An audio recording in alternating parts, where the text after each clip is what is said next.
Jessica Nelson here. I just finished my workout and I had a story to share with you guys that I've kind of been chickening out on many times. So I just decided that today is the day and I try to hop on before I talk myself out of it. I don't know if you guys ever do that. Like, you know you need to do something, but instead of just doing it, you just spend time talking yourself out of it. Well, that's me for like a month now. But I think I finally have the guts to share this with you guys. Some of you might not know, some of you might wonder, like, you're into health and fitness, but we don't see so many like workouts from you or, nutrition tips. And I'm gonna be honest with you guys, back in the day, hey Yvonne, hey everybody jumping on. Back in the day, you guys, I used to be like, I was like trying everything. I wanted to be healthy, I wanted to be fit. Hey Sarah. So I would like, do what people said, like first it was like, go low fat, right? So I was like fat-free freak. Then it was like eat high fiber. So I would just check the fiber on everything. And then it became no carbs, And then I remember when Splenda came out. Hey, Christina. And everybody's like, Splenda's so healthy. And then they're like, a couple of months or years later, Splenda's not healthy. Stop drinking Splenda. Do you guys remember that? So back in the day, I would just like pretty much do what the media told me. Hey, Tanya, or what society told me to do. But I felt like I was like always spinning my wheels. I was never getting results. And it was frustrating. So I'm like, I'm trying here, I'm not just eating pizza, although I want to, but I wasn't getting results. Well, anyways, about 6 years ago is when I discovered Beachbody.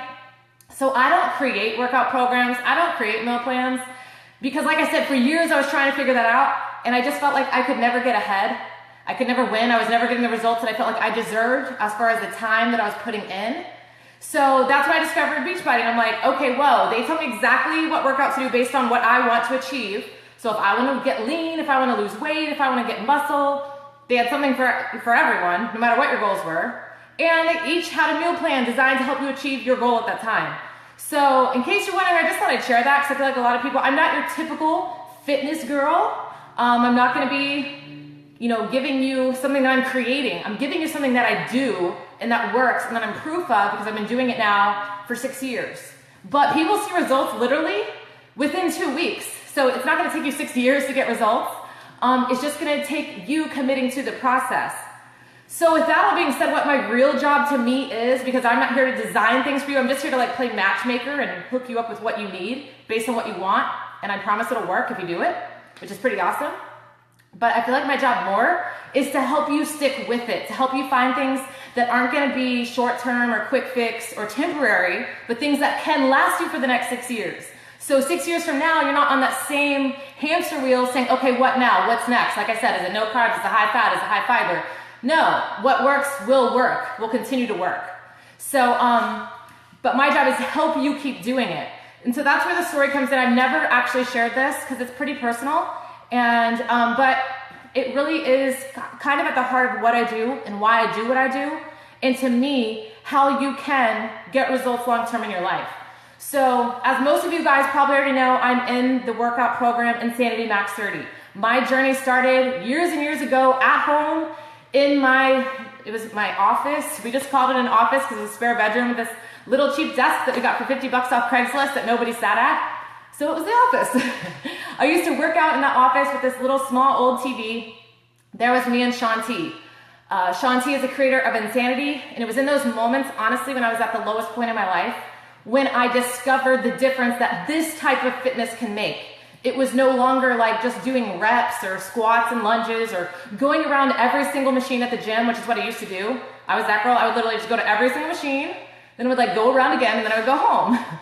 And I figured that was better than just getting on the stair stepper for 2 hours, which is what I saw the other girls doing.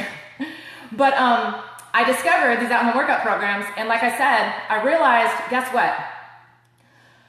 There's two components to getting amazing results. One is your body, and one is your brain. And to me, whenever I started getting amazing results in my life, it was because I started focusing on my body and my brain at the same time. Now, when I started, I was really beat down in my brain. Life had gotten to me. Our marriage was on the rocks. I was disappointed in where I was in life. I had no hopes and dreams, which just made me more mad at myself because growing up, I had hopes and dreams. And all of a sudden, like my life had gotten away from me and I was living in this monotonous, mundane, mediocre life. And it had sucked me in, but I was still just so disappointed that I had allowed it to, that I couldn't breathe. I was really depressed. I was hiding my depression. I was hiding my anxiety because I'm a Christian too. And in my circle, if you were a Christian, you weren't supposed to feel that way. So I was dealing with a lot of things and I was feeling very, very lonely. Well, then there was this workout program. And all of a sudden it was hard and I was beat down. And guess what? My body could not do it and my brain couldn't do it. Neither one. So all of a sudden I had to realize, okay, what am I going to do? And I started to realize I don't want to lose this. I was losing everything else. I was losing in life, in my opinion. And this was like the one thing where I'm like, I'm not going to lose this. This is the one thing I'm going to do and I'm going to be proud of myself because that's what I needed. I needed something to be proud of. So what happened? I stuck with that program and it was hard and I hated almost every day of it, especially month 2. But as I started going, there was this man on the TV named Sean T who believed in me and who was saying, you know what, you can do this. The work doesn't start till you're tired. And there was one thing I knew, I was tired. So I kept going and I kept fighting. And that was when I started to realize, guess what? I can build myself back up. I'm not done. My life isn't over. I'm not finished. I've got more work to do. And it was only little by little. It was literally one rep by one rep. One program checked off my calendar by one program. I was going literally like 10-minute increments at a time. And I would be proud because I did it when I didn't think I could do it. That's not my story today. That's just setting you up for the story. So I've started to realize it's not just about exercise. It's about pushing further in your body and your brain. It's about realizing, guess what? When you feel defeated, you can lift yourself back up. Because there was this man on the TV that was encouraging me and I was taking it. So what did I start doing? I started speaking to myself. You know what, Jessica, you're strong. You're a fighter. You're a conqueror. You're an overcomer. You can do this. And when I would say that instead of what was already going through my head, which was, you suck, you're a disappointment, I can't believe you're here. Why did you allow this to happen? What happened to you? That was the old talk. When I changed that, I realized my body started matching my brain. So the good news is you can go one edge or the other because your body also creates, Tony Robbins said it once, motion creates emotion. So what does that mean? Guess what? If you're depressed, what do people that are depressed typically do? Do you guys know? Put it in the comments. If you know somebody or if you yourself have been depressed, what do you do in your body? Right? Let's see. What do you guys think? You like hunch over, you stay in bed all day, right? You eat, you probably eat like by yourself, you sit in the dark, right? All of those things are not motion activities. But what happens if you're depressed and you get up and dance and you move, or if you sweat, you do a workout, your attitude changes, you almost can't help it. I promise you, if you're really depressed, jump up and down and do a crazy dance, your mood will automatically change. So motion creates emotion. That's how you can change your brain through your body, but then you can also change your body through your brain by speaking life to yourself. There you go. You stay home, you withdraw. Exactly. None of you guys said you go for a jog. When I'm really depressed, you might to combat it, but that's not like the first thing that you want to do automatically. So now this gets to my story. It was the very first, okay, so I made it, I saw, because I know so many people are going to ask, I saw a post on Sean T's page years ago, it was about probably 3 years ago now, for an audition for a workout program. You were supposed to live in New York City and be an insaniac. Well, I was an insaniac, and I can move to New York City. So I got on a plane, I went and auditioned, I ended up making it into the cast of Insanity Max 30. This was a random thing. This is like the only time they did auditions this way. So you don't need to message me and ask me to tell Sean T, maybe in the next program. I don't control that, and this was honestly, to me, a straight miracle that really blessed my life. But so I get to New York City. So we're gonna have 1 week of rehearsals, and then I'm going on a cruise with my company that I had earned. Yay! So we were gonna have 1 week of rehearsals, then we're gonna go on this cruise, and we're gonna come back for about a month or two to practice and to film. Well, so since I didn't actually live there and I had to go find a place, for 1 week, I was just gonna stay at like an extended stay hotel, and then afterwards I ended up renting an apartment. Well, if you guys can imagine me, this really tan Floridian girl that's like so excited and full of energy to show up in New York City, and I'm like, literally, this is a dream come true. This was actually a dream I wrote on my dream list a year before I even knew this program existed, before I ever thought there would ever be a possibility I would be in it. I put this down as what I call a crazy dream. And so I'm like pumped. I'm like living on like cloud 100, like forget cloud 9. I'm on cloud 100 because I cannot believe this is true.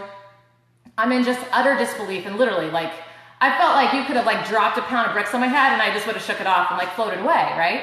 So, but I get to New York City and I'm by myself, which is just not something I've never been to New York City by myself. I think I've only been at that point twice ever in my life. And I end up getting on a train, because if you guys don't know, I'm thrifty. And I heard trains were cheaper than taxis. So I'm like, I've got to find this train, you know, and we don't have trains. We don't get on trains in Florida.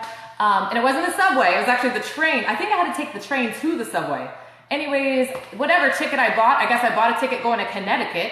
And apparently the train conductor, or the guy that walks through the middle, he helped me get off before it was too late. So I'm already like, it's 2 o'clock on Sunday afternoon. Our first rehearsal is Monday morning. So I literally just have time to get to my hotel, you know, get ready. I'm so nervous, but I'm like so happy, and I'm gonna like document the whole thing on video. And so I'm already lost, right? Finally get to my hotel. That's a whole nother story. But let's just say I was not supposed to be staying at that hotel. But once again, I found a good deal. So now I'm nervous because I'm like, okay, I already got lost on the train. Already, this hotel isn't like where I'm supposed to be, really. Call my husband right when I got there, and I'm like, okay, I'm here, but I can't talk to you right now because I gotta find this hotel and this train, and I'm stressed, and I'm carrying like 3 suitcases, even though I'm there for 1 week. Gotta bring all those shoes. And that was it. So I get to my hotel room finally. I'm like figuring out how am I gonna get food, because I also don't cook. Normally my husband just makes me grilled chicken, and so I'm trying to figure out where is there a grocery store, which I found like aren't as common, or as, it's just, life is different in New York City. Well, long story short, I finally get there, I call my husband, he doesn't answer. So I'm like, dang, you know, like I'm really kind of wanting to talk to him today because I'm in this weird place, I'm doing this weird thing, I need just somebody to talk to. Call him again, call him again, call him again. Now it's like about 8 or 9 at night, I call him again. No answer. So now I'm kind of like annoyed. My husband, especially in the past few years, before now, you know, before recent, because this is not our reality now, thank God, he loves to party. And so in my head, I'm like, no way, like, because we've been starting to make some positive changes, and I thought, there's no way, like, the second I leave, he would go, like, just party and not talk to me again. Like, he was so supportive of me coming here, and he knows this is my dream, it's kind of like our dream, you know, he loves Shanti too, and I just, so what happened was, he never answered the phone. Next morning, I think I had to be there at like 10 a.m. So of course, I'm like, okay, maybe he just went out with his friends. Maybe his phone died. We know how that goes. Sure, he's gonna answer in the morning, right? Because like this is a big day. Like this is the biggest day. And they had kind of let us know that if we aren't guaranteed to make it. So every single rehearsal was kind of like your last rehearsal is how we all felt when they said that. Because you might not actually make it onto the video based on your performance in rehearsal. So I don't know about you guys, but do any of you guys like put way more pressure on yourself than anyone else? Does anybody else do that besides me? That's definitely something I do. Like I don't need pressure because I'm already like my worst critic. So when someone else puts more pressure, I'm like, oh God, bury me or somebody carry me because I just can't. It's just a lot for me because I'm already so hard on myself. So as soon as I knew that, you know, I'm already totally freaked out. So I'm like, this is my dream. What if I have to go home? You know, like what if I don't even make it? And now I think I'm making it. So of course, all this mental garbage is going on. And then of course, I'm like, I just want to talk to my husband. Like he'll talk me off the ledge. Ring, ring, ring, nothing. I go to rehearsals, very first one. And how many of you guys have done Insanity Max 30? Please comment below if you have done at least one workout in Insanity Max 30. Because then you know how crazy Insanity Max 30 is. But the thing is, I was in great shape, but I still believe that there's no way to know there's no way to be in great shape for Shanti unless you're doing Shanti.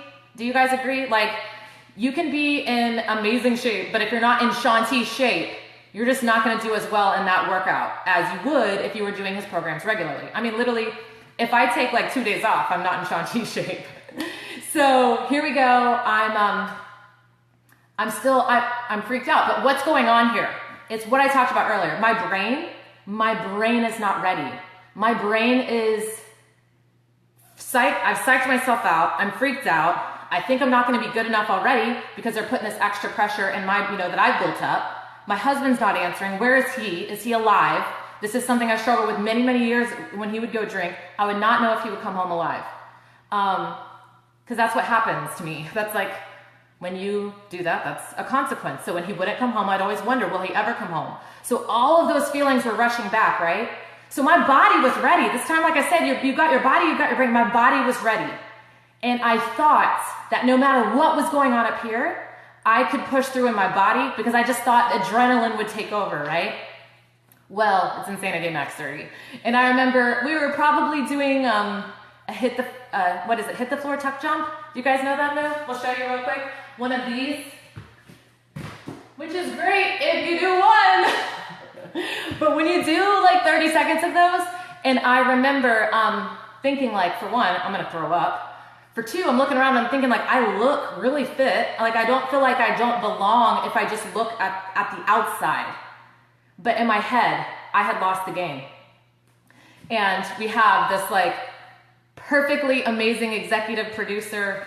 Like the top dog in the room was like the most gorgeous, tall, just someone that is like so intimidating to me when I first saw her. Her name is Lara, and she came over to me, and I'm literally like, oh my God, she's totally kicking me off. Like she's like, you're done, because I knew, like I just assumed she could see inside my brain, and she said, can you go outside? You need to go outside.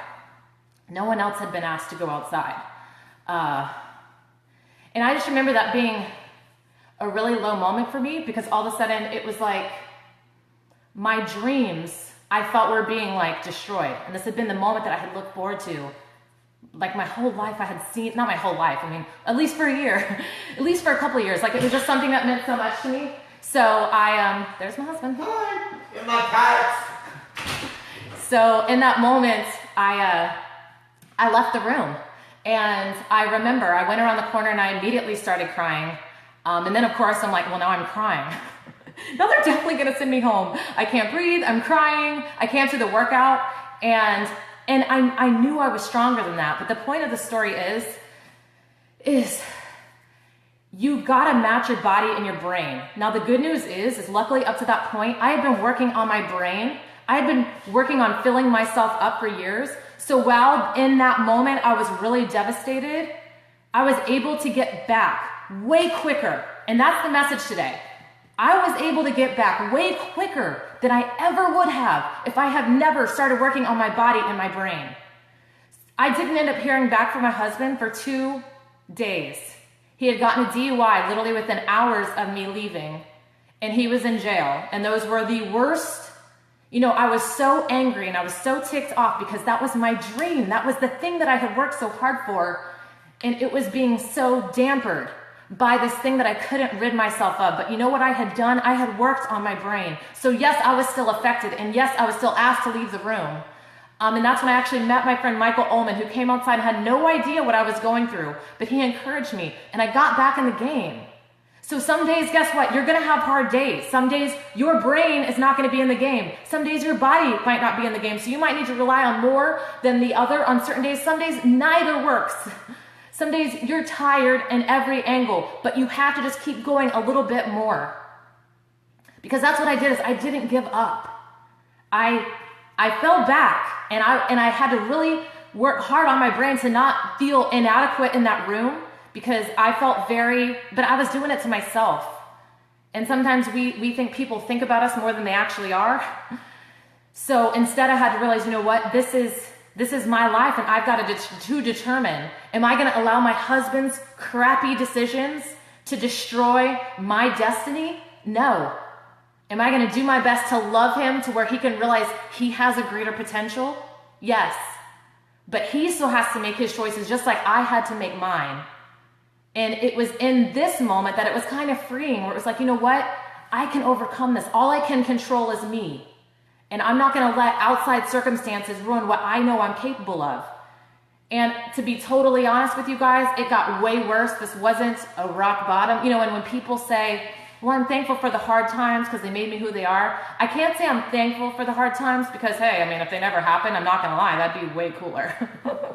But what I can say is that what you learn from those times can definitely, because guess what? It's just like if you've never done a hard workout. This is why I want everyone to do this program in particular, no matter what your goals are, because if you've never done hard, you don't know what you're capable of. So if I had just gone in that room and if I had just been like, oh, this is awesome, then what would happen when life did hit me? I would fall flat. I would be ran over like a pancake. But because guess what? Life hit me and I had to get back up. And then life hit me again. I had to get back up. Life hit me again. I had to get back up. So the question is, when are you going to get back up? You can get back up. It's your body. It's your brain. It's you, and you can do this. And that's what I wanted to share with you guys today. I believe in you. You are stronger than you think. Push your body, your brain will follow. Build your brain up, your body will follow. But the point is, you control both of those. All right, you guys. Thanks for hanging out.